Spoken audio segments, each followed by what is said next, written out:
But we're going to start out with a few speakers from various SWCD boards to talk about their experiences and what kind of you give and what you get from being on an SWCD board. So first off is West Multnomah's board chair, Terry Pre-Grigsby. Take it away, Terry. All right, thanks, Eleanor, for organizing this and working with our colleagues to get everyone here. And thanks everyone who is logging on now or is watching afterwards. I am not going to be able to stay for the entire session, so I apologize in advance that I'll need to log off before we're done. But I appreciate the opportunity to chat with all of you. So as Eleanor said, I'm board chair of West Multnomah Soil and Water Conservation District. I have been on the board for over 17 years and started as an associate director. And so soil and water conservation districts are what we call a special district. So we are a public entity and a non-regulatory like government agency that uses public dollars, whether those come from the state or the federal government through our Department of Agriculture, or some of our districts also collect property taxes. And West Multnomah Soil and Water Conservation District is one of those.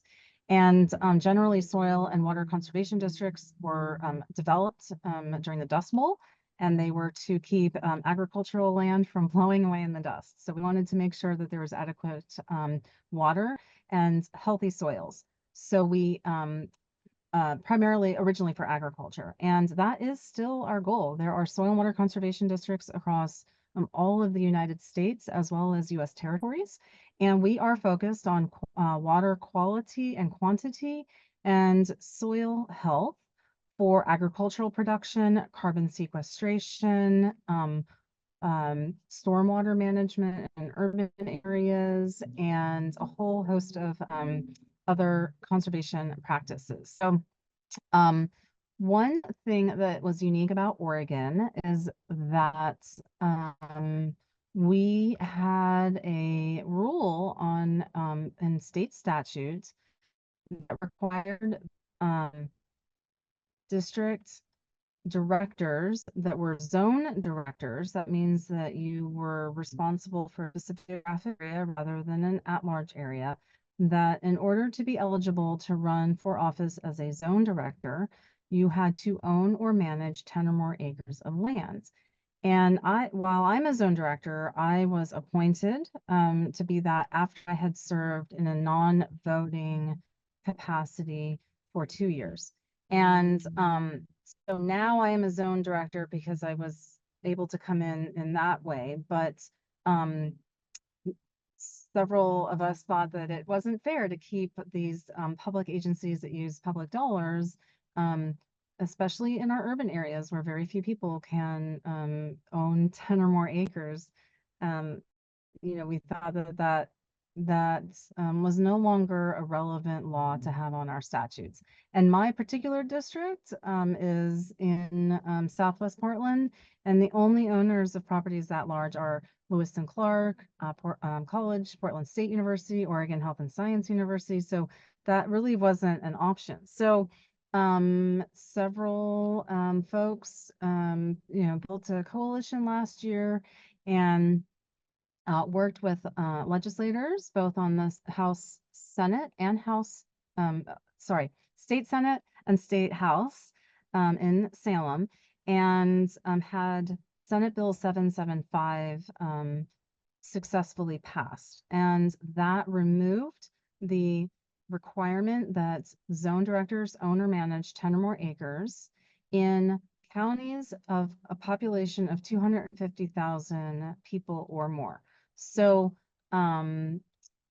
so in less populated counties, that rule is still in place, and so in more populated counties, such as our own, in Multnomah County, Clackamas, Washington County, Lane, and Marion. I think I'm getting those correct. Those are the 5 counties that were impacted by this change. And so now, for the first time in the history of soil and water conservation districts in Oregon. In these 5 states, anyone who lives in a zone, everyone lives in a zone because our whole state is covered in by our soil and water conservation districts. But if you live in one of these counties, you can run for a zone director. And so some folks might ask, well, if soil and water conservation districts were originally established to work with the agriculture community, why would you, in such an urban area, be interested in even serving? And that's a great question, but really the intent is to uh, to have conservation practices on every acre for every person throughout the country, and that applies to my district as well, which is urban. So I started out by volunteering with a local watershed council, and I got really involved in riparian restoration and salmon habitat restoration, as well as stormwater management um, tools using um,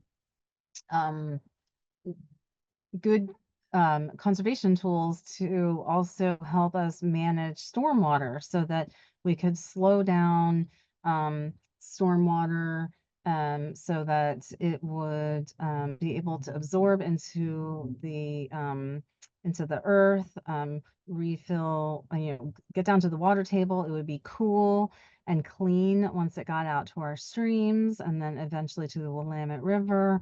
And it would be healthy for salmonid species. And so that's salmon. And then, we were also looking at lamprey. And I began working with our soil and water conservation district, which was West Multnomah. And I realized the value of partnerships and working together because we are more powerful when we work together. And our soil and water conservation districts are staffed by amazing people, like scientists who are out on the lands. They specialize in urban conservation and rural conservation, forestry, stream health, invasive species, non-native species, specialties. So we just have all of these amazing scientists and skill sets amongst our staff, and working with the soil and water conservation district allows us to engage with folks that may not have ever considered implementing conservation practices, whether they have a large farm or a backyard habitat or a community garden, a school garden. There are just so many different ways that soil and water conservation districts can and do and will work with the community. So that's what brought me to work to volunteer my time at West Multnomah Soil and Water Conservation District, and it's been a really fulfilling journey. And I've learned so much and been able to really engage with my neighbors and learn from colleagues all across the state and in fact across the country. And I encourage folks to really consider running for this and serving the community in this way. So I think that that's my time. And I'm not sure if there are any questions maybe in the chat. Oh, I see that if you do have questions, put them into the chat. But I don't see any for me. So I will mute myself. And again, I appreciate the opportunity to share my experience and a little bit of backgrounds. So thank you. Thanks, Terry. That was great. Yes, we will have plenty of time for questions at the end, which is why we have a little bit of a tight schedule. We just want to make sure there's plenty of time at the end for questions. So next up, Jasmine Zimmer-Stuckey from the East Multnomah Board is going to introduce herself and talk about the roles and responsibilities of being a SWCD director. Yeah, great. Well, Thank you, everyone. It's amazing to see so many people. I think that this is a real testament to the importance of Senate Bill 755 and removing some of the restrictions that were prohibiting people who care deeply about soil and water, who live in urban counties from running for office. So thank you as a testament. Your presence here is a testament to the hard work of many people. Sorry, my phone's just going off. So I'm going to speak briefly about the roles and responsibilities of being on the Soil and Water Conservation District, and then I'll talk a little more about why I chose to run. If you take, nothing away except this, I would say if you're wondering about what the roles and responsibilities of being a district director is, it is look on the Oregon Department of Agriculture website. There's a guidebook for you, and Chapter 3 has everything you need to know. I think I see Sandy, and I bet Eric could link to it in the chat, or someone can put it in. I encourage you to read it a few times just to make sure that what the responsibilities are really resonating with you. But if I was going to sum it up, I would say, the board's responsibility at a big picture level is to provide high-level guidance and decision-making for your district through processes like annual and long-range planning and crafting and approving the budget. Big picture stuff. Decisions are made by a majority vote, though even minority voices do make an impact. It's really important that board members keep the mission of the district, the strategic plan, and other guiding documents in mind at all times when considering plans and proposals that come before the staff, to make sure that all programs are staying within the strategic plan and serving the mission. I'll say a challenge for me is that and I think some people who run for boards is we're natural doers. We just want to get in and dive into programs and but it's not necessarily the role of the board member to do the work. The board, we need to stay at a high level. We need to let the executive director or the district manager direct the staff as they work to execute the plans that are set by the board. So that's something that I think you should really keep in mind as you're thinking about whether board service is right for you. And a little bit about why I ran for the board. I'm serving my second term at the East Multnomah Soil and Water Conservation District. This is my second year as board chair. I serve in an at-large position. So because I don't own or manage 10 acres of land, I own and manage 2 acres of land. So I didn't qualify. I work in the natural resource conservation sector. I live in a rural area in East Multnomah County. I have a hobby blueberry farm. I serve as a lieutenant in my volunteer fire department, and my husband works a very blue-collar job. So I think that one of the reasons that I was motivated to run for the district position is because I really sit in a lot of that urban-rural world and try and bridge that divide that I think the East Multnomah Soil and Water Conservation District does so well. So prior to deciding whether it was right for me, I attended a few board meetings. I read through, a year plus worth of minutes to make sure that I understood what the board really did and who I would be serving alongside. And through this, I was able to confirm that I really did care a lot about what the district was doing. It's important because most of the work of a district director is administrative. So it's really important that you know that you care about the work, because it's a lot of, you're not out in the field doing a lot of work. It's meetings, it's approving agendas, it's crafting policies, it's work sessions, diving into topics. So without a deep care for and passion for soil and water health, the commitment to the district's mission, the meetings, the budgets, the planning, all of that could be challenging. But I can see the big picture of how sitting through, a few meetings a month does fit into the larger scale of soil and water health, combating climate change and advancing equity. And I think, one of the reasons that I do care so much about soil and water health is because I think that, tackling, climate change can be done through soil and water health. And, we need everything from farms and forests to backyards to be managed from a soil and water health perspective if we're going to achieve climate goals, you know, and farm through things like the next heat dome. And I also think that, for me, it's important to recognize that there's many paths to achieve climate resiliency. And I support the non-regulatory approach of the Soil and Water Conservation District. It's nice to not have that, regulatory angle when we work with individual property owners. And I think it's important that we incorporate equity into the work that the East Multnomah Soil and Water Conservation does, to execute our mission.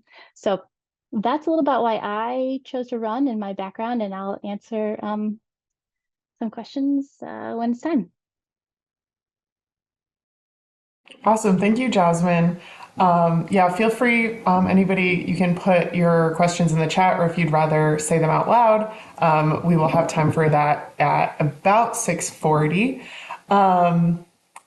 Yeah, so next up we have Al Hernishin. I hope I'm saying that right. I should have checked with you before Good this. job. Yes, Oh, you great. get your star for the day. So Oh, perfect. outstanding. From Upper Willamette in Lane County. So Al is going to talk about the benefits of service on the SWCD board and also what drew you to the position. Yeah, thank you. Yeah, good job, everyone, so far. And it's good to see so many people here showing an interest in serving on a conservation district board. This is it's a hugely important job. And the way I got started, I'm not originally from Oregon. I have no real background in conservation, but the property that we live on was the recipient of a CREP project about the time we were moving here, stream restoration project that involved improving stream flow for fish passage and habitat. And the board that I'm sitting on now, the Upper Willamette, they had someone, a zone director, drop off. And because I was recently retired and didn't have a whole lot going on, they asked if I would be willing to serve, to fill in for a couple of years on the board. And I got myself involved, and it turned out that I really, really liked what I did. It was fascinating for me to learn, number one, just conservation principles in general. It was a great way to get to know people, being a recent move here to Oregon. I've learned a lot about not only the state, but just how conservation is operated and business practices in general. And so after the first 2 years, I was up for election. And so I ran, and then I liked it so much I ran again. So I'm now on my 8th year on the board, in the middle of my 2nd term, and I am so glad I have done this. For me, the benefits have been very much personal in seeing. I have a real love and an interest of seeing our ecosystems maintain their health, and I now see that working to provide clean water and healthy soil for everybody, not just people, but everything in our ecosystem is directly affected by the kinds of things that we do. And my approach is a little bit different, not being trained in conservation or a field like that. How about a twist on democracy? I look at public service as my role in trying to maintain a healthy democracy that we live in. And any democratic and that small d society relies on the input and the volunteer efforts of its citizens. And the more citizens are involved in the democratic process, the healthier our society is going to be. And so I understand that clean water and healthy soil are 2 of the 3 things that all living things need. And we directly provide the services that keep our water clean. We directly provide the services that lead to healthy soils. And indirectly, we affect healthy air as well, healthy air quality. So we cover everything. And to be able to do that and see that by my actions here, such as they are, I'm able to help maintain a government and a society that's managed by the people, for the people. And I get a great deal of satisfaction out of that. And one of my goals is to, I was always one that kind of bagged on the government. It's like, well, what are they up to? And they don't really serve my needs. And no one's listening to me. I'm a little guy. Who cares about me? Well, I'm able to turn that around. And what one of my goals of board service is to show that effective government really starts at the very bottom levels. We're one of the lowest rungs of government, and everyone thinks that, well, that doesn't sound good. No, it's great. This is where the action happens. And by concerned citizens getting involved and being willing to donate some time and some brain power and really try to make a difference in the world around us, I think we're the ones that actually do that. And so I'm very proud of the service that I do, not only from the conservation point of view, but every time I do something district related, I have a little bit of satisfaction that, yeah, I'm helping to make the state of Oregon, the county of Lane, my little neighborhood I live in, heck, the whole United States. I'm making it a little bit better place for all of us. And to me, that's a hugely important role that I think sometimes gets overlooked. And it's easy to look at the science behind everything, but just making things better for all of us is a goal that I have. And I feel like conservation work helps get that done.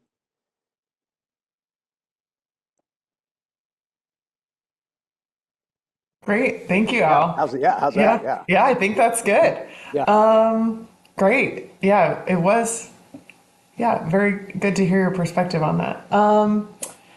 Yeah, so I think next up we have Lisa from Clackamas SWCD has a presentation that addresses somewhat of what Nikki asked in the chat, how to run for an elected position. And this is a specific elected position. This isn't about every elected position, but this will talk about the different steps to take to run for SWCD board, specifically in these 5 counties.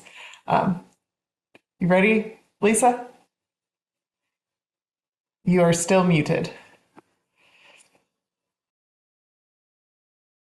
Oh, and we're also going to have a couple board or district managers chime in and read their slides. So you can kind of get to meet the folks that you might work with as a board member. Go ahead, Lisa. Okay. Thanks, Eleanor. Now for the moment everyone's been waiting for. You've heard how great it is to be a board member. This is how you start the process. So to get the packet, to find out what you need to do, get your forms, you need to Google Oregon Department of Agriculture. Once you get there, you'll see 4 boxes. The box with the people looking at the stream, it says land and water. At the very bottom, it says soil and water conservation districts. Click on that one. Once you get there, you'll have another one that says about SWCDs, and on the left-hand side is a gray column. If you go down to elections under soil and water conservation districts, click on that, you'll come up with a select candidate packet. It says alert on there. Under the first couple of paragraphs, it will say 2024 candidate packet for SWCD elections. Comes in English and in Spanish. Click on that. Okay, next. All right, come on. Go to the next one. There we go. So, dates to remember. Once you get your packet, you will find there's 2 forms you're going to really want to pay attention to.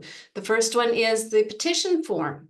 You need to ask or get signatures from at least 10 registered voters in your county to fill out the form, and then you need to take that form to your county elections office. They will verify that the people who've signed your forms are actually voters. And then once they do that, you need to get that back from them because they will not send that to ODA, Oregon Department of Agriculture. You can go ahead and get started on this right away. That gives you a little extra time, but you cannot submit that form plus the other candidate form. It's called the candidate petition for nomination. No, that's a signature sheet. The candidate declaration of candidacy, sorry. That's the form. That one and the petition form are submitted to Oregon Department of Agriculture, but don't submit it until July 18th. Anytime between the 18th of July and August 27th at 5 p.m., they will accept those, and then you will be set to be on the ballot. Let's try the next one. Or if you really wanted to, you could just hit this QR code on the screen, and that will take you directly to the Oregon Department of Agriculture. It'll look like this, the blue with the white, the 2024 candidate packet. Next. So I'm in Clackamas Soil and Water Conservation District. Our board meetings are held the third Tuesday of every month. It is both in person and virtual. You can always get the link to get to the virtual meeting if you go onto our website and our calendar. This fall, we have 3 board positions open. We have Zone 2, which represents Oregon City, Lake Oswego, Milwaukee, and Clackamas County urban interface, rural interface. Zone 3 is representing Canby, Beaver Creek, and the surrounding areas. And then we have 1 at-large position, and that one represents the entire county. So if you're interested, please get your packet and get your forms in.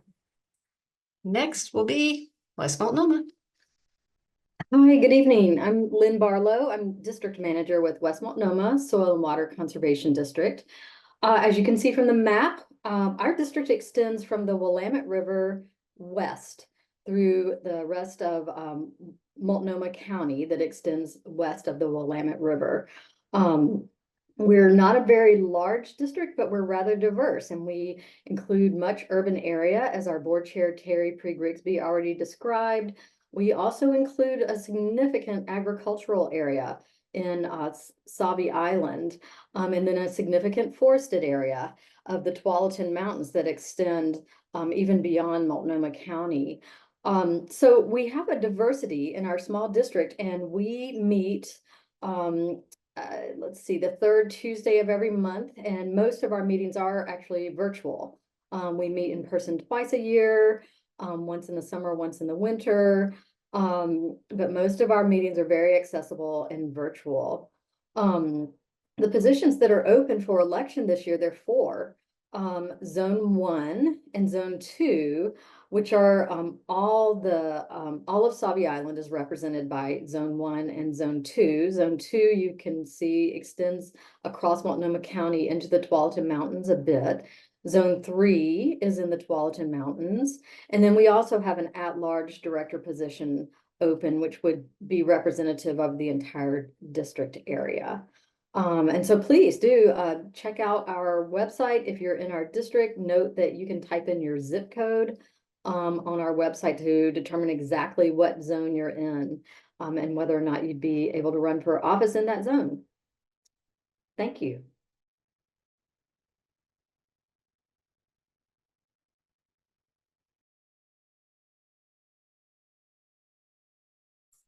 There's the unmute. Good evening, y'all. My name is Kelly Beamer, and I'm the Executive Director here at East Multnomah Soil and Water Conservation District. Just want to offer gratitude for you all to take time to join us this evening. A little bit about our district, as you can see from the map there, we're sort of hugged by our 2 major river systems, our Columbia River to the north and Willamette to the west. And our district is all of Multnomah County there to the east of the Willamette River. And as you can see, our work truly spans across urban and rural lands. Demographically, we are the most diverse district in terms of communities, ethnicities, and languages. And our district is divided into 3 zones, as you can see from the map there. Zone 1 and 2 are open for elections, as well as an at-large position. Similar to Lynn, please visit our website for more clarity, and also feel free to call our front desk 503-222-SOIL. I just learned 7645. But also, you know, our board meetings are open to the public. They're in person. Our office is on the corner in North Portland, in the Albina neighborhood on Killingsworth and Williams area. And the board meetings are the first Mondays of the month, again, open to the public. And we would love to hear from you if you have any questions. So thanks.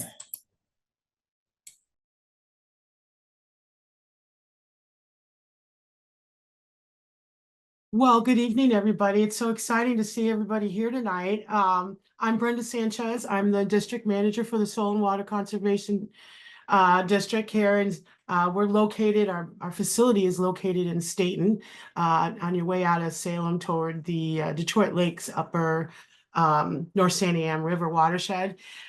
We have 5 zones, and Marion County is quite a unique county.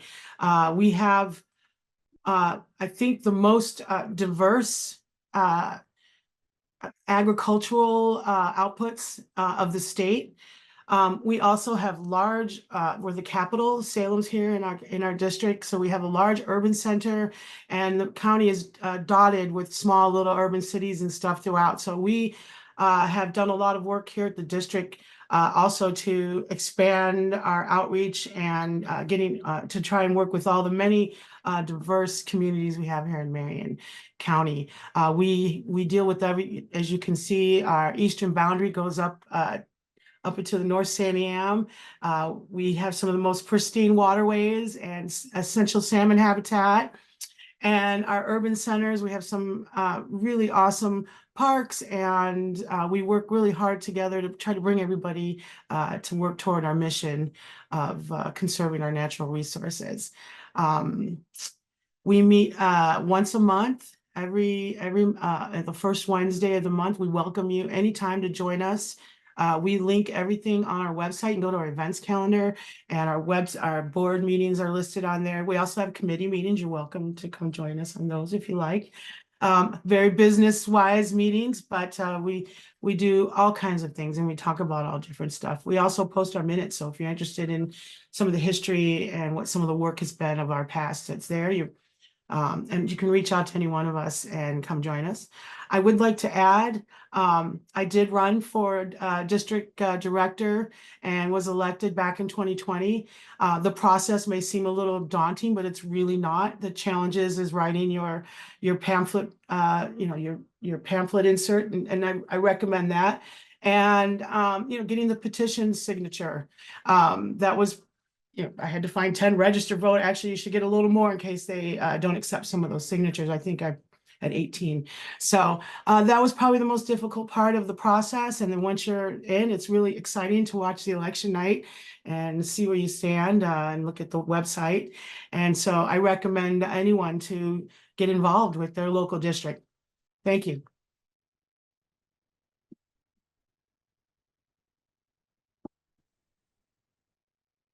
Hi, folks. I'm Dave Downing. I'm the district manager with the Upper Willamette Soil and Water Conservation District. We're located in Lane County. Our district is about 1.9 million acres in size. A lot of it is in federal lands to our eastern boundary. We have 5 zones and 2 at large. And right now we will be having 3 different zones coming up for our election process. I appreciate everybody who is showing up, even from Lane County as well, because we're kind of separated from our northern partners. But we are working towards establishing our programs. We just received a tax-based funding structure in 2020, actually 2020, but started receiving funds in 2021. And so we're really trying to grow, and we're going through a transition, and it would be great to have new and diverse ideas and thinking involved in our board. We are primarily based, our urban center is Eugene and Springfield, with about a constituency of 350,000 people. And then we have our urban centers running down south to the I-5 corridor with Cresswell, Cottage Grove. We have Junction City to the north. And so we have a diverse amount of agricultural areas within our zones. And so I think it's great that we could have this forum to be able to explain a little bit about our districts and what we do. We are highly involved in soil health. We have a very strong partnership network within our district that we work with a lot of different conservation entities. And so we just want to build on that and continue to grow our district and to be better stewards of the land.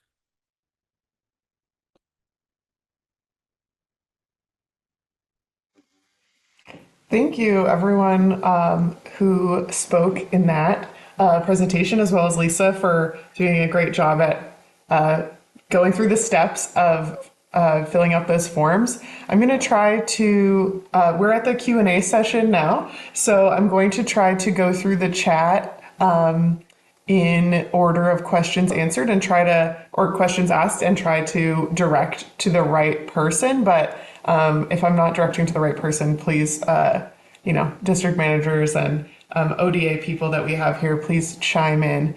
I think Elisa asked a question that Terry answered in the chat, followed by Bonnie asked, what skills would help the board the most?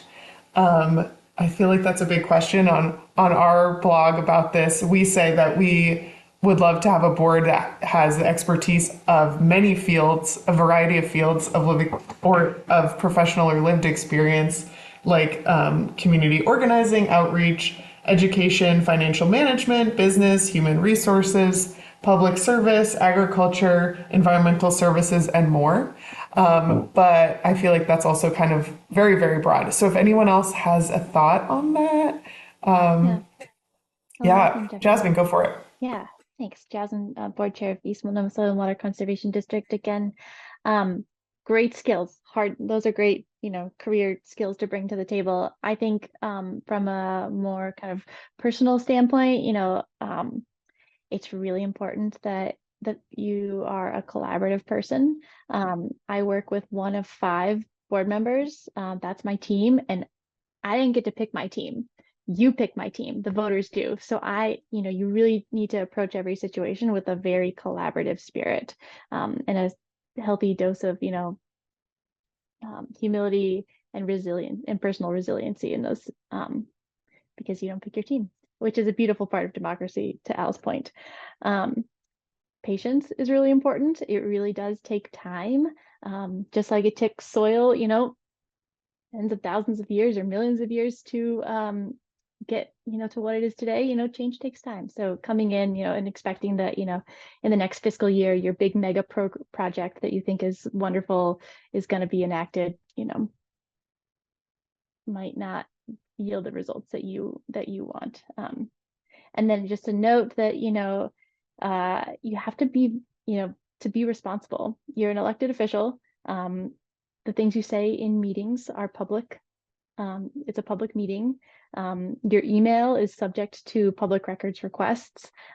Whether you you walk out on the street and you talk to your neighbor and you tell your neighbor that you're on the board of a soil and water conservation district, you informally represent the district. So it is kind of an extra level of scrutiny that is worth considering.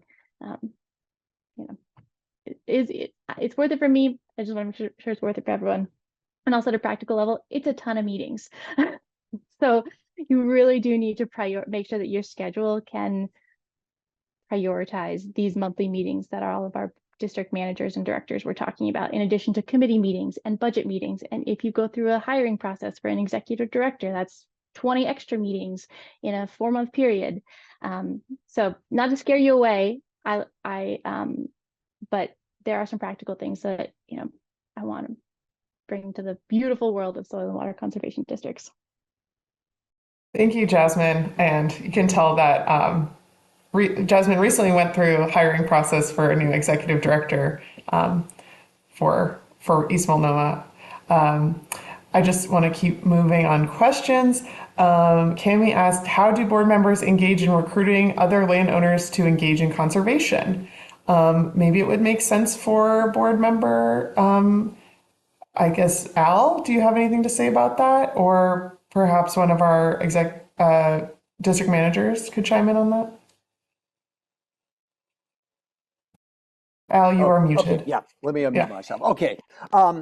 You know, I'm not really sure. I talk to my neighbors, I talk to other people that I have a chance to, and try to, you know, whenever I hear people say, oh, well, you know, I don't like this or I don't like this, and it's like, well, have you considered um, working with our conservation district to achieve these results? But I don't know that I, as a board member, have a whole lot of good ideas on that. Um, Other than I think the thing I work on a lot is just getting our name out there. That's one of the things that kind of struck me about the conservation district is when we went for our tax base back in 2020. I thought that would be the magic key. I always wondered, well, why doesn't anyone come to our board meetings? No one seems to know who we are. Does no one care? And it's not really like that. No, I don't know why people don't show up, but people do care. And trying to get people engaged and involved if they have issues on their property. It seems to me, and maybe even Dave could back me up a little bit on this, it seems like it's been mostly our field staff that's had the best success because they're out there, they're the people out there dealing with the public in an official capacity day in and day out. And just from my recollection, it seems like a lot of our work in engaging landowners has been in conjunction with something else that's been going on, and then a neighboring landowner gets to meet our tech person that's on the ground. So maybe, I don't know if that's true in other districts or not. So, but one interesting thing to keep in mind though is that we do serve the public and we serve everybody, and that's why it's so important to understand who your constituency is and understand what their needs are.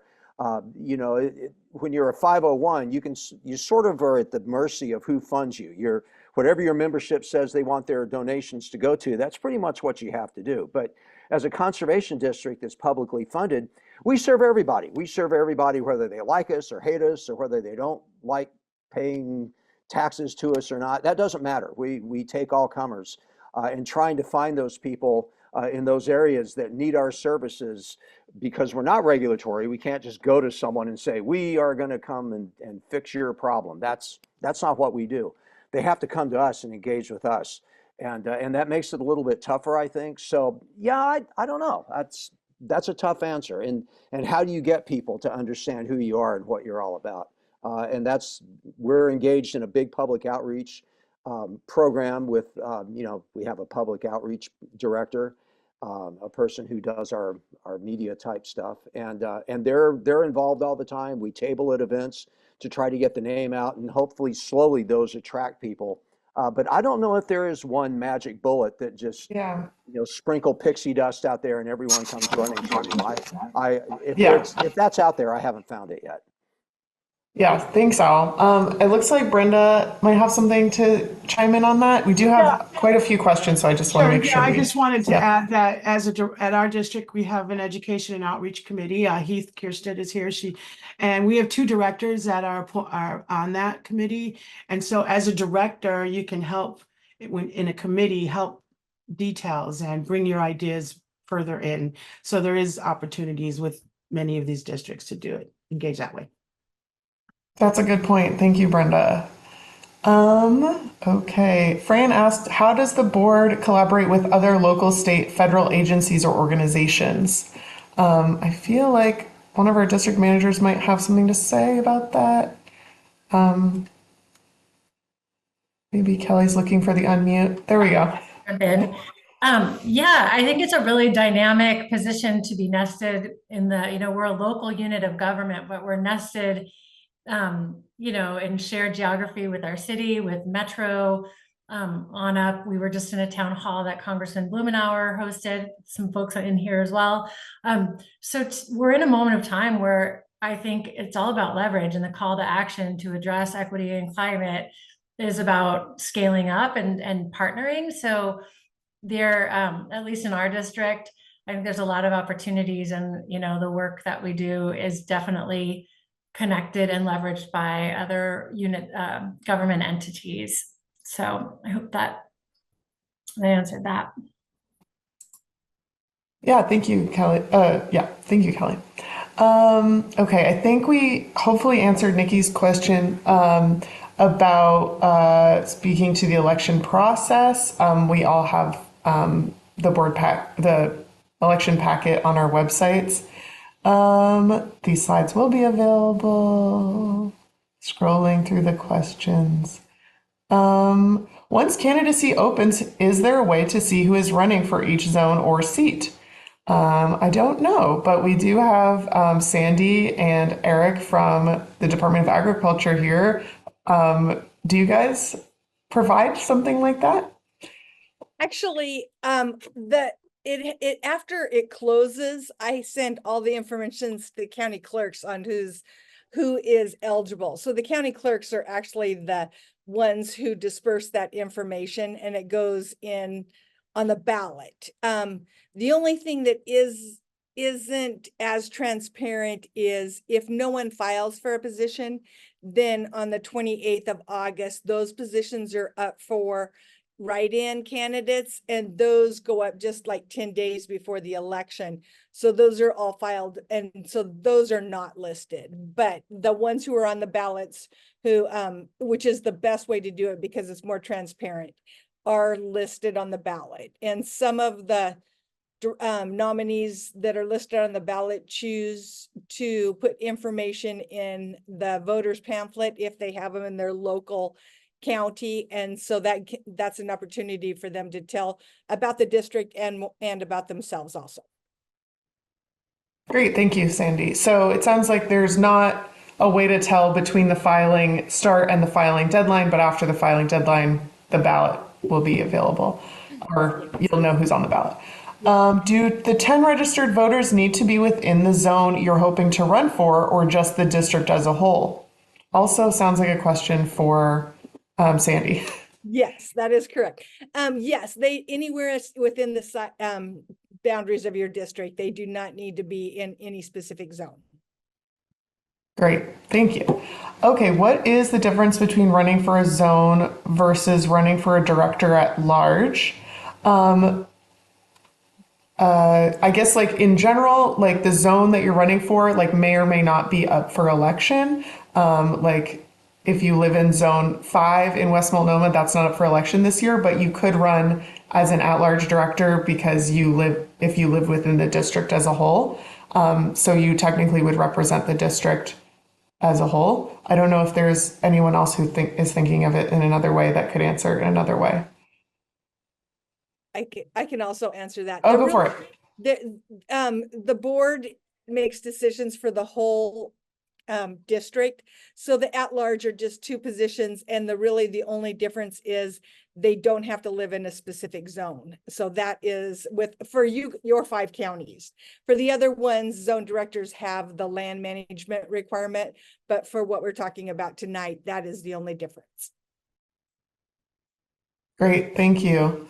I was trying to see if there's any quick questions in here. You have somebody that has their hands raised. Yeah, Lisa, go for it.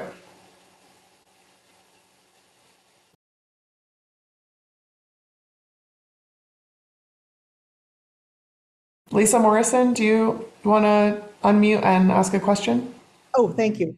This may not be true for soil and water, but for other filed candidates, their names can be seen. I'm sorry, I can't remember if it's on the Multnomah County, or the county elections websites or the Secretary of State.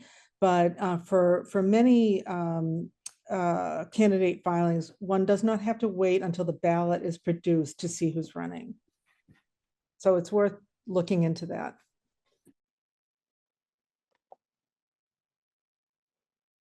Okay, thanks.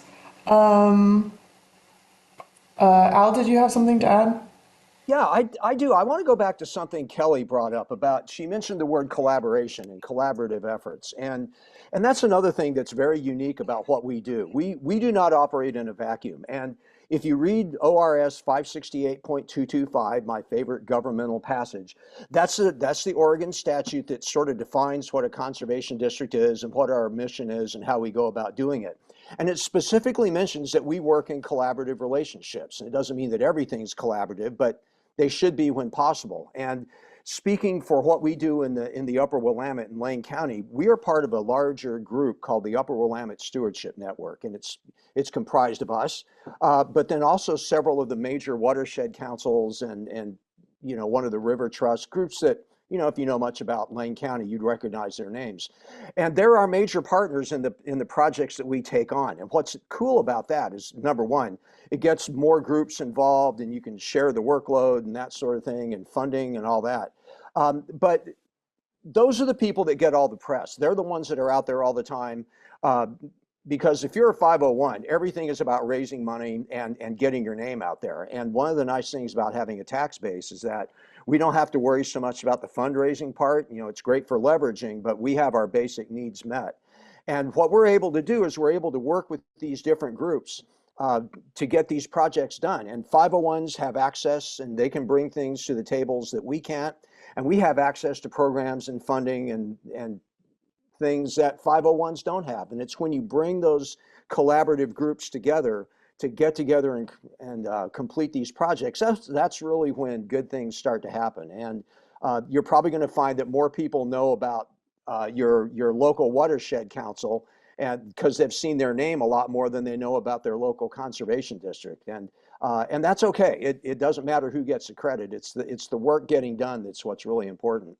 So yeah, collaborative efforts are hugely important to not only our success, but to the success of our partners as well. So it's an essential part of how we do business. Thanks, Al. There was another question that's kind of for you. Are you running for re-election? If so, why or why not? Feel free to answer or not. But Jasmine and Terry's positions are both not up for re-election this cycle, so I don't know if yours is. No. Yours isn't either. Okay. No, mine isn't either, but I have some thoughts on that. Wait.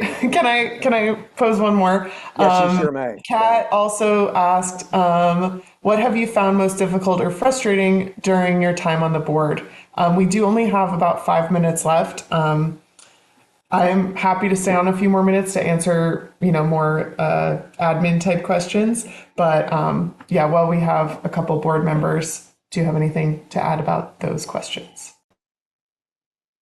No, I'm not up for re-election either. But after my term will be up in 2 years in 26, and I'm not running for re-election. I'm going to end my public service, and the reason why, it's not because I'm dissatisfied or anything like that, but I feel that every citizen should have a right to serve on something public, and I've done my time.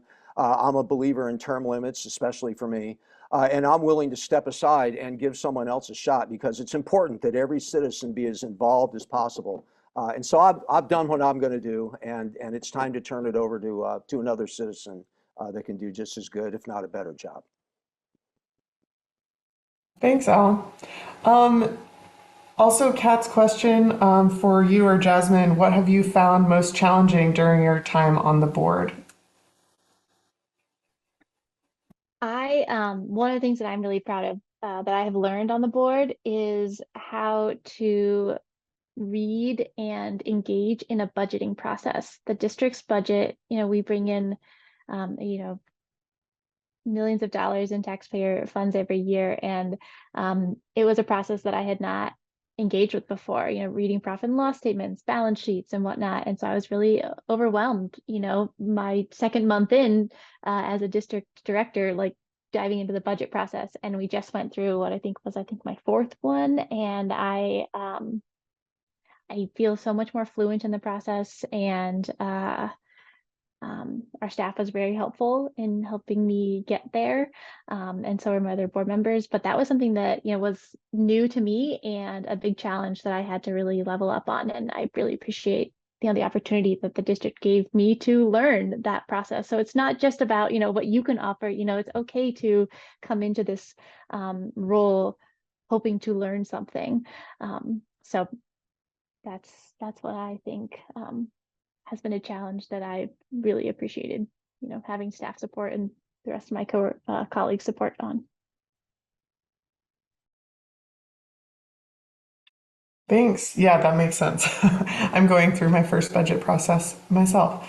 Al, did you want to chime in anything about that? with the challenges? Oh, Heather, go for it. Yeah. Yeah, there were some questions about like the process of running the election cycle and things like that. And I think, Eric, correct me if I'm wrong, but there's a video on your website, Oregon Department of Ag, that gives people information about the campaign process and things like that. Yes, we just did do a training. It's more about political advocacy, and what directors, elected officials can and can't do. Oh, okay. Okay. But the folks that are interested should certainly check out our election website. There is a plethora of information and fact sheets, links to the Secretary of State's office and different statutes, and we do try to put things in as plain English as possible, so you can find that information there.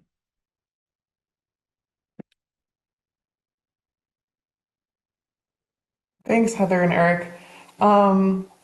I saw that Kelly chimed in about the putting money into the campaign. Someone was asking, Elisa was asking if folks raise money. Jasmine said she did not, but Kelly had something to add about that. Yeah, I just wanted to clarify that question that candidates can spend money on a campaign, and there are cases in other districts where that has been the case to finance a campaign. So, But spending above I'll just 700 add that in my experience working with all the districts, it's extremely rare for candidates to spend money on a campaign. It does happen, but extremely rare. But if you do spend money on a campaign, you do have to fill out additional forms, and that's vitally important. And those instructions are also on our website. Can I add real quickly? Because this is a volunteer position, you get a highly reduced cost to submit your voters pamphlet. Submission was like $25. So that was all I spent when I ran.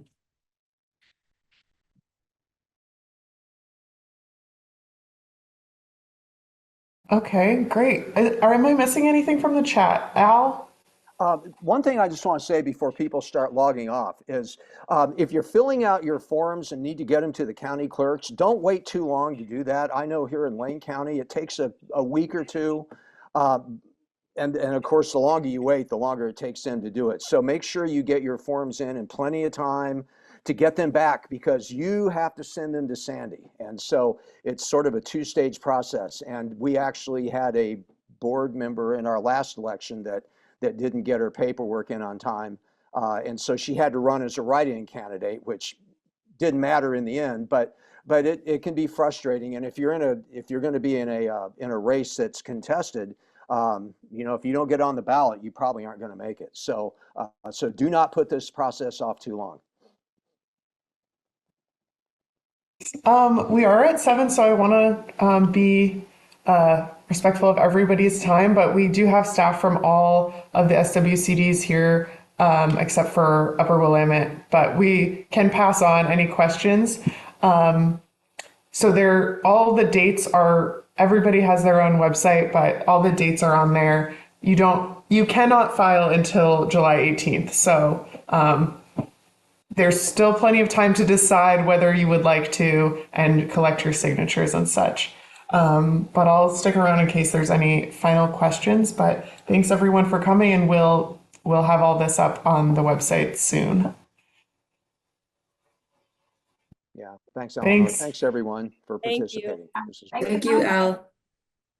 Thank you, Eleanor.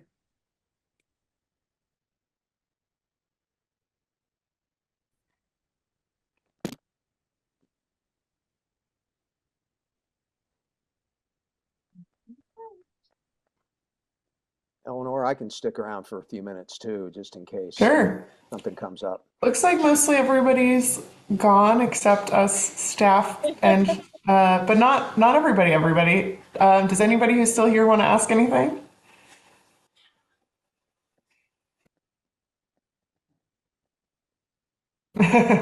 Bye.